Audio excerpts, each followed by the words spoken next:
વ્યાજખોરી વિરુદ્ધમાં કડક પગલાં લેવા માટે માનનીય નાયબ મુખ્યમંત્રી શ્રી, માનનીય ડીજીપી શ્રીની સૂચના મુજબ અને માનનીય રાજકોટ રેન્જના ડીઆઈજી શ્રી નિલીપ સાહેબના માર્ગદર્શન હેઠળ જેતપુર સિટીમાં એક વ્યાજખોરીનો ગુનો દાખલ કરવામાં આવ્યો છે, જેમાં અરજદાર અશોકભાઈ રાઠોડ એક 24 લાખ રૂપિયા 2018થી 2021ની વચ્ચે ટુકડે ટુકડે વ્યાજ ઉપર લીધા હતા. આ રૂપિયા વ્યાજ સહિત ટોટલ 41 લાખ રૂપિયા ટુકડે ટુકડે પરત કરવામાં આવ્યા.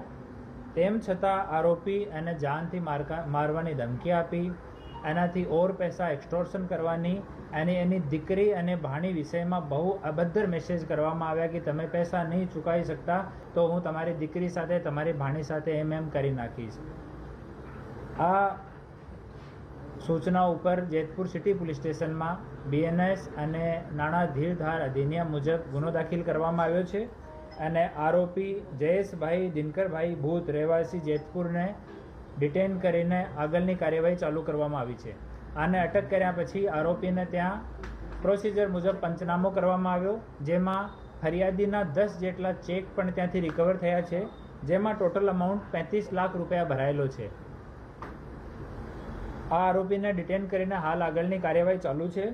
હું આપના માધ્યમથી તમામ જનતાને અપીલ કરું છું કે વ્યાજખોરીના કેવો પણ માણસ હોય, સામાવાળો કોઈ પણ ઇસ્યુ હોય, આપ તુરંત લોકલ પોલીસ સ્ટેશનને, અમારા એએસપી ડીવાયએસપી કચેરીમાં કે અમારી કચેરીમાં અમને સંપર્ક કરો.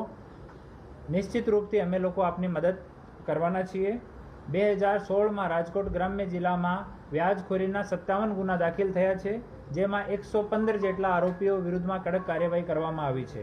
તો આ વ્યાજખોરોથી કોઈ ડરવાની કંઈ જરૂર નથી. કોઈ પણ વ્યાજખોર જિલ્લામાં કોઈ પણ નાગરિકને પરેશાન કરે તો તુરંત આપ પોલીસનો સંપર્ક કરો. આભાર.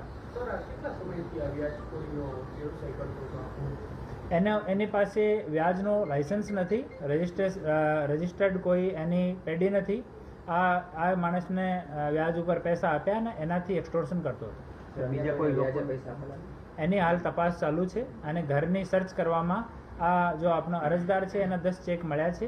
બીજી જો એની દુકાન છે, ઘર છે, ત્યાં બીજા પંચનામા કરીને આગળની કાર્યવાહી કરવામાં આવશે.